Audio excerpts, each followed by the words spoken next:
السلام علیکم ورحمۃ اللہ وبرکاتہ۔ وعلیکم السلام ورحمۃ اللہ وبرکاتہ۔ میرا نام امت المتین ہے، میں جناب عمران کی اہلیہ ہوں۔ انشاءاللہ آج کے اس سوال و جواب کی نشست کی میں ناظمہ رہوں گی۔ میں امید کرتی ہوں کہ آپ تمام کا رمضان، روزے اور عبادتیں جو اس رمضان میں ہو رہی ہیں وہ بہترین جا رہی ہوں گی، اور آج کا یہ سوال و جواب کی جو نشست ہے انشاءاللہ انگریزی اور اردو دونوں میں رہیں گی۔ I am Amtul Mateen. I am the wife of Mr. Imran. Inshallah, I shall be the madam of conduct of today's live question and answer session, which will be handled in English and Urdu. And I hope that all the brothers and sisters this Ramadan, they must be enjoying their ibadat and fasting in this month. Inshallah, we shall go ahead with the live question and answer session.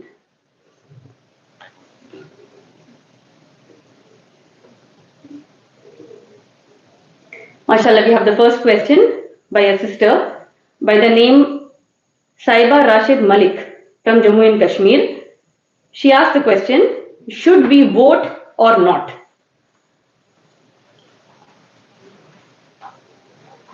Sister, Assalamu alaikum wa rahmatullahi wa barakatuhu to all of you. MashaAllah, I pray Allah subhanahu wa ta'ala to bless us the remaining days of Ramadan with strong iman, perfect health, and give us the blessings to perform all the ibadat that will earn the pleasure of Allah, the rewards of Allah subhanahu wa ta'ala.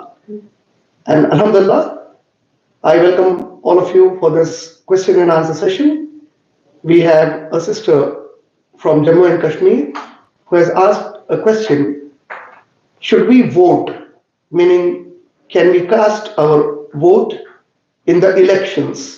And of course, the world's largest democracy, that is India, is in a month in the phase of election mode and election mood.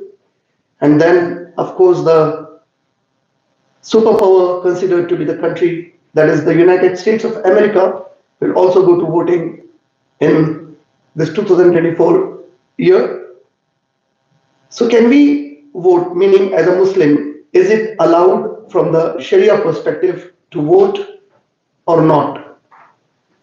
Sister, from the Islamic perspective, what is very important for us to understand is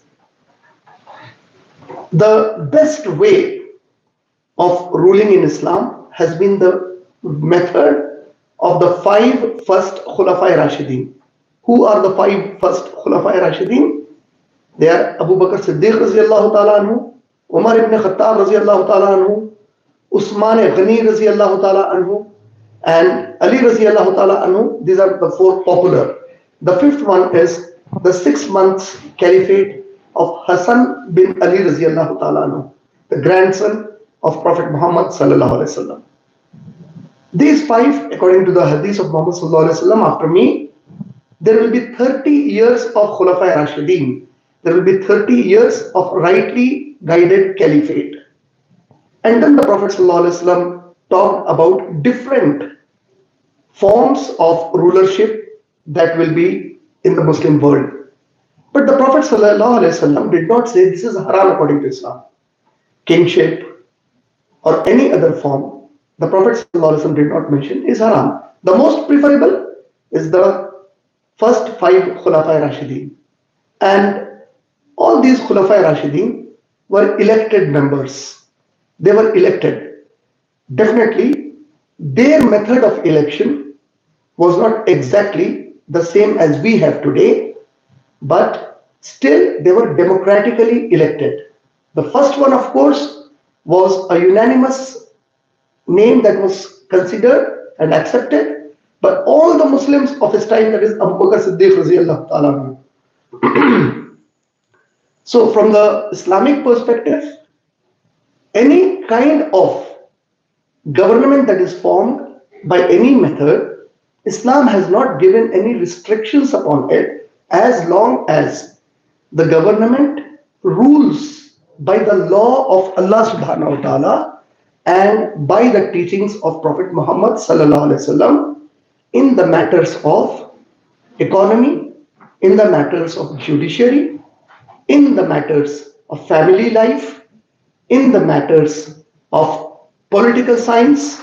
So, in these matters, as long as, and of course, all other subjects that are covered in the Quran and in the life of Prophet Muhammad Sallallahu Alaihi Wasallam. Now, what we need to understand is, from the Islamic perspective, while we live in a country where we have the non-Muslims, so many Muslims living in a country where there is non-Muslims in majority, they want to ask, can we go and vote a non-Muslim to become our ruler?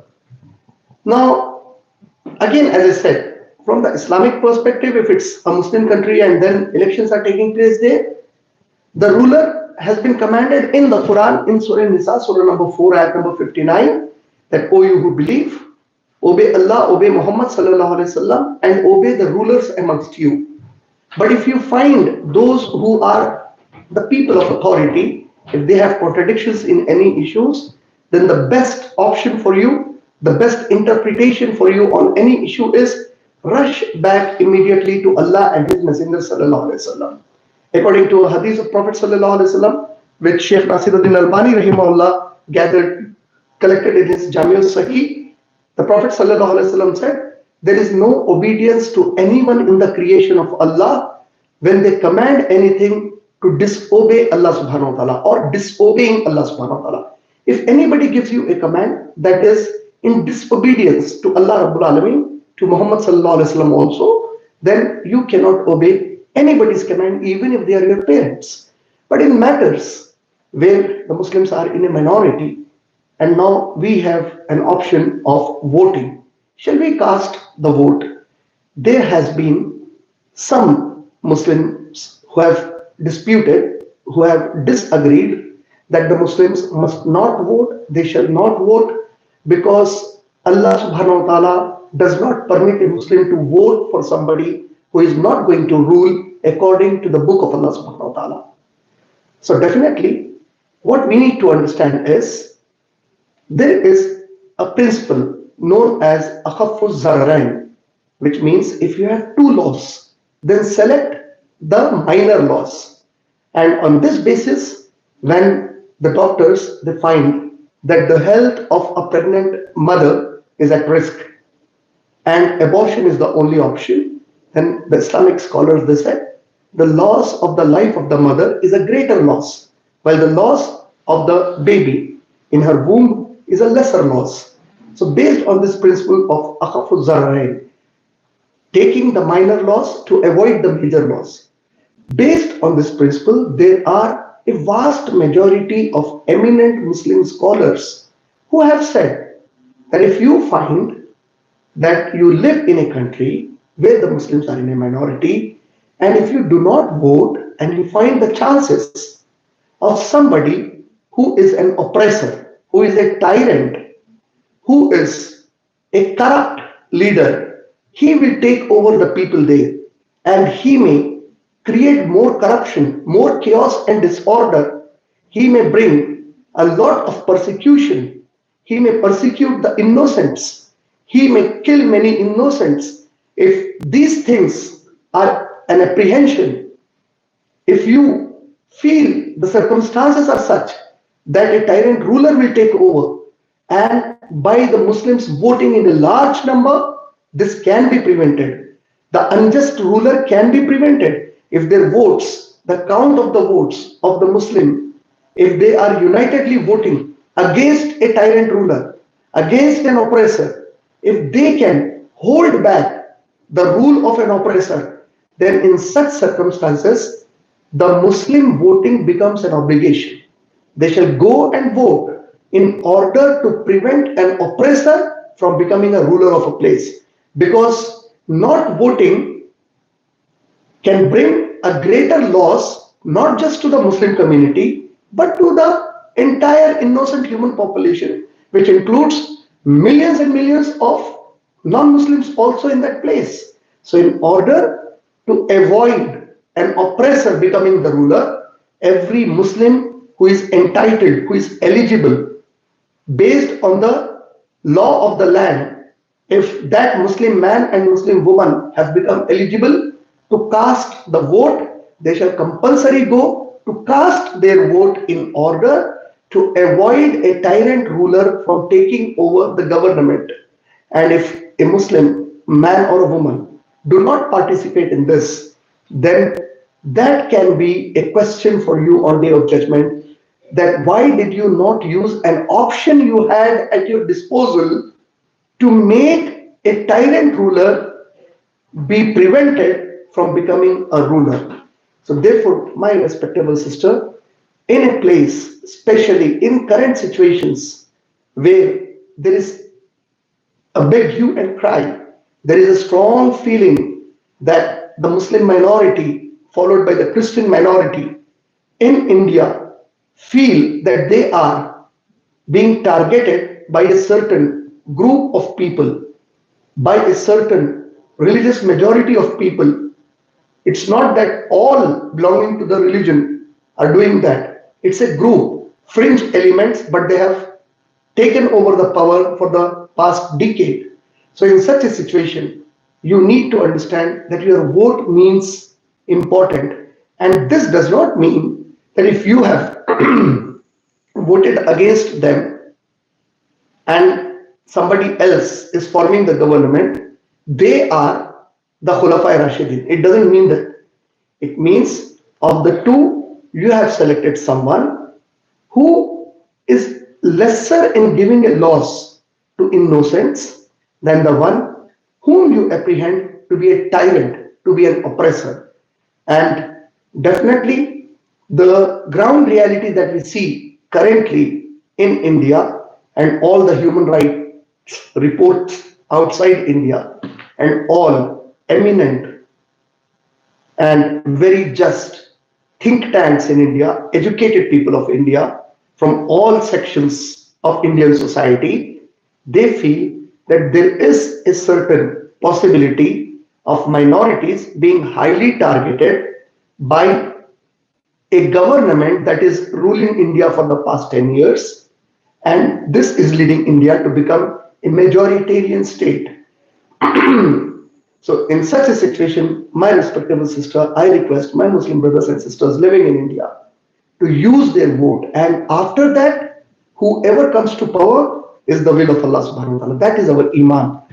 Allah says in the Quran in Surah Ali Imran, Surah number 3, ayat number 26. Allah taught us a dua. Allahumma malik al-mulki.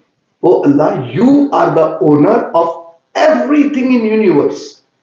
Allahumma malik al-mulki. Tutil mulka man tasha. It is you who grant a portion of your property, of this place in the world, to take over as rulers. You grant them to whomever you wish, and from whomever you wish, you pull it away, you take it away. This is our iman. It is finally Allah's decision that rules. Casting vote and all this is an excuse, but it is Allah's will that rules.